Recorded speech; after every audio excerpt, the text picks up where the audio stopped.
Bueno, si hay alguien que sabe de derechos humanos, pues quién mejor que Santiago Aguirre para hablar de ellos. Él es director del Centro de Derechos Humanos Agustín Pro Juárez. Generalmente viene aquí a hablar del tema de Ayotzinapa, pero hoy lo invité a hablar del tema de la Guardia Nacional, de esta reforma que está a punto de aprobarse, donde se traslada la Guardia Nacional a la Secretaría de la Defensa Nacional. ¿Cómo está, Santiago? ¿Qué tal, Leo? Buenas noches también a todo el auditorio. ¿Cuál es la postura de ustedes, de ustedes como Centro Pro con respecto a esta reforma? La vemos con mucha preocupación, Leo. Quisiera contarle al auditorio que, digamos, el nacimiento de la Guardia Nacional estuvo alrededor de la unanimidad que se generó entre todas las fuerzas políticas de crear una corporación nacional policial de carácter civil, con mando civil, con doctrina civil, que generó, ya lo decía, unanimidad. Eso ocurrió en este sexenio, en este sexenio. O sea, 2019. la oposición aceptó la Guardia Nacional siempre y cuando fuera civil. Exacto. Y había un apoyo de las Fuerzas Armadas transitorio, mientras que esta fuerza se consolidaba y lograba plena implantación territorial. Muy rápidamente, sin embargo, empezó a prevalecer el carácter militar. Ya para 2021, Leo, el presidente de la República había anunciado su intención de entregar la Guardia Nacional a la Sedena. De hecho, se hacen una serie de reformas a legislación secundaria en 2022 para entregarle la Guardia Nacional a la Sedena. La Suprema Corte de Justicia en 2023 encuentra que estas reformas a legislación secundaria son inconstitucionales. Seguramente ahí se gesta esta animadversión contra la Corte que derivó en la reforma judicial, Leo. Correcto. La Corte entonces en 2023 estima inconstitucionales estas normas. El presidente anuncia el 5 de febrero que se va a cambiar la Constitución. Las comisiones dictaminan en agosto y ahora estamos en la inminencia de que se apruebe. Es en los hechos, Leo, la renuncia definitiva a contar con una policía civil de alcance nacional en México, y por eso es un punto de inflexión en el proceso de militarización de la seguridad pública, que hay que nombrarlo así porque en esencia es la transferencia de responsabilidades civiles al sector militar, el incremento de la presencia castrense en este ámbito. Pero la reforma que se votará en Cámara de Diputados hoy, seguramente en el Senado el lunes, Leo, no se queda solo en el ámbito de la Guardia Nacional, y eso es muy importante subrayarlo. Sí, lo decía ahorita Gibran en la mesa que tuvimos de militantes de partidos políticos, va más allá de la Guardia Nacional, porque de alguna manera sí establece el militarismo más allá de la seguridad pública. Tiene razón, Leo, porque se toca el artículo 129. Exacto. Que es muy importante. Había permanecido intocado desde la Constitución de 1857, era el artículo 122 en ese entonces, y es un artículo que establece que en tiempos de paz el ejército no puede tener más tareas que aquellas estrictamente vinculadas con la disciplina militar. ¿Qué es lo que ocurrió en este sexenio, Leo? Que el presidente de la República empezó a encargar diversas tareas a las Fuerzas Armadas. Sin duda las Fuerzas Armadas estaban al tanto de que la legalidad de este proceder era muy cuestionable, y por eso en 2021 hubo una reforma a la Ley Orgánica de la Administración Pública Federal para facultar a la Sedena de encargarse, digamos, de cualquier tarea que le señalara el Ejecutivo.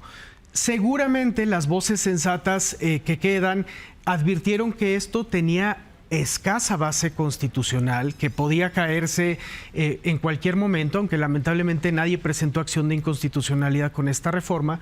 Y lo que se hace ahora al modificar el artículo 129 es asegurar que esa modificación a la Ley Orgánica de la Administración Pública, que posibilita encargar cualquier cosa a las Fuerzas Armadas, permanezca a perpetuidad, Leo. Queda los militares empoderados. Sin duda alguna, Leo, lo que vemos es un incremento notorio del poder militar. Y creo, Leo, o esa es la posición del Centro Pro, que la preocupación surge sobre todo de que en este proceso se parte de las premisas de que el ejército es incorruptible y más eficaz, y entonces está lleno este proceso de cheques en blanco.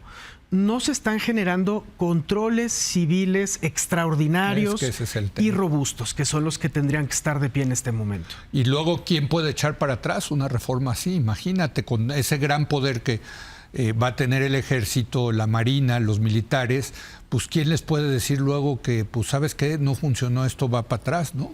Así es, Leo, porque lo que vemos en los hechos, en los casos de derechos humanos, es que las instancias civiles, digamos, que tienen que auditar, supervisar, investigar casos de violaciones a derechos humanos o también de corrupción, Leo, porque lo que va a dejar este sexenio es corrupción en las Fuerzas Armadas que se han involucrado en actividades económicas. En esos casos, las instituciones civiles que deben investigar se autoinhiben. Y no es solamente por el diseño normativo, es por este empoderamiento constante del ejército que vemos que es más una cuestión de hecho, ahora acompañado de lo legal, pero que tiene una dimensión política innegable, ¿no? Ahora, lo decía Julieta Ramírez, y eso es indudable también en el segmento pasado, las Fuerzas Armadas tienen una gran popularidad, tienen un gran respaldo de la población. Y mucha de la gente sí se siente protegida por el ejército, ¿no? Sin duda, Leo, yo creo que hay muchos factores, ¿no? Tenemos 15 años de una inversión creciente en gasto de publicidad oficial de la Sedena. También. Tenemos también regiones donde hay mucho temor, y no solo en México, en todo el mundo, cuando hay mucha inseguridad, la población tiende a inclinarse por medidas de mano dura en seguridad. Y tenemos también que hay elementos de las Fuerzas Armadas que hacen su labor de una manera honesta y patriótica. Claro. Eso es innegable, ¿no? Claro, totalmente. Pero como a cualquier corporación que se le incrementa tanto el poder sin controles, el riesgo de que hacia adelante esto se traduzca en abusos, en que el espíritu de cuerpo militar impida la investigación de casos de corrupción, de casos de violaciones a derechos humanos, es sin duda un riesgo objetivo que hay que señalar. Déjame ir al tema de precisamente los derechos humanos, que es, digamos, el propósito del centro que tú diriges. ¿Nos tenemos que preocupar por los derechos humanos? Sin duda, Leo. Nosotros así lo vemos, por varios factores, Leo. A ver, es cierto que... O sea, es que no es lo mismo que a uno lo arreste un policía que te arreste un militar, ¿no? Totalmente, Leo, totalmente. El único candado que va a quedar en la Constitución es la presunta formación policial que se le dará a los elementos que harán parte de la Guardia Nacional. Sí. Quienes se han dedicado a investigar con seriedad esa formación inicial, pienso en nuestras colegas de la organización Intersecta o en Causa en Común, que se han metido a rastrear eso, lo que están encontrando es que los cursos de seguridad pública, derechos humanos que se le dan a los elementos de la Guardia Nacional son para llenar el requisito administrativo, pero no son en realidad una formación que logre sacarlos de la perspectiva castrense. Y la Guardia Nacional con mando militar, esta reforma incluye en los transitorios la obligación de que sea general de división quien la encabece, pues asegura que la impronta castrense esté muy presente. Ahora, en este sexenio, Leo, si uno ve en términos absolutos, es cierto que hubo una contención del número de abusos que se cometían. Tú lo dices en tu columna hoy citando el trabajo muy serio de Eduardo Guerrero. Ahora, si uno ve los índices, no los números absolutos, sino los índices de letalidad, por ejemplo, la verdad es que el ejército sigue teniendo una letalidad preocupante. Ok. Letalidad, explícale a la gente qué significa el índice de letalidad. Digamos que hay distintas aproximaciones. Nosotros en México recomendamos mucho el trabajo de Catalina Pérez Correa para conocerlo, pero es contrastar el número de personas privadas de la vida con el número de personas heridas dentro de un enfrentamiento, la categoría es discutible, y también el número de heridos o de bajas que puede haber de la corporación policial que está participando. Cuando hay demasiados muertos, digámoslo así en términos burdos, es un indicio de que podrían estar ocurriendo ejecuciones arbitrarias con un uso desproporcionado de la fuerza letal. Hubo 20 muertos de parte del grupo del presunto grupo delincuencial y un herido del ejército. Así es. Entonces, si en números absolutos no crecimos, en índices seguimos altos. No es cierto lo que dice el presidente de la República, República, los abusos siguen ocurriendo, no es que... Porque el presidente dice, no se ha ordenado que se violen derechos humanos, pero esa es una versión muy simple de cómo ocurren los abusos policiales o militares. Las corporaciones que hacen uso de la fuerza desarrollan inercias de uso de la fuerza que no siempre obedecen a órdenes expresas, ¿no?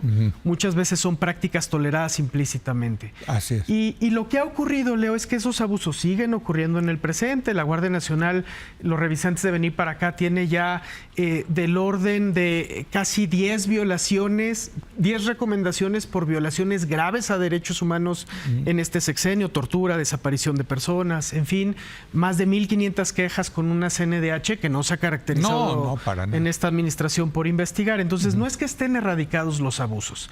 Y este empoderamiento público de lo militar, como decía hace un momento, va inhibiendo al Ministerio Público Federal que tiene que investigar, al visitador de la CNDH que tiene que ir a la escena donde ocurrió un abuso. Eso es lo que está sucediendo en terreno. Pero me quedan 30 segundos, Santiago. Entonces, ahorita lo que hacen ustedes se vuelve más fundamental, más importante, porque es esa revisión, esa fiscalización desde la sociedad civil la que va a ser prácticamente el único, pues no sé si contrapeso, ¿no?, pero por lo menos la única voz que puede de alguna manera equilibrar posibles abusos de los militares, ¿no? Pues mira, Leo, hay un tejido social amplio de personas preocupadas por la deriva de la militarización, organizaciones locales que hacen un trabajo valiosísimo y que no tienen acceso muchas veces a medios y que son quienes más se arriesgan, en Guerrero, en Tamaulipas, en Nuevo León, organizaciones como el PRO que proveen servicios de representación legal, organizaciones que hacen análisis de política pública, ya nombré algunas que están viendo cómo se capacita a los elementos de la Guardia, y sin duda que son voces importantes, y ojalá por eso mismo que hacia adelante pues haya una posición de mayor respeto del gobierno, de la presidenta electa hacia esos aportes, porque lo que vimos este sexenio fue mucha descalificación a esas voces, ¿no? Totalmente. Gracias, Santiago. Al contrario, muchas Leo, gracias a Santiago Aguirre, y vamos ahora a platicar con Valeria Moy de las finanzas públicas que estará recibiendo la nueva presidenta electa. Regresamos.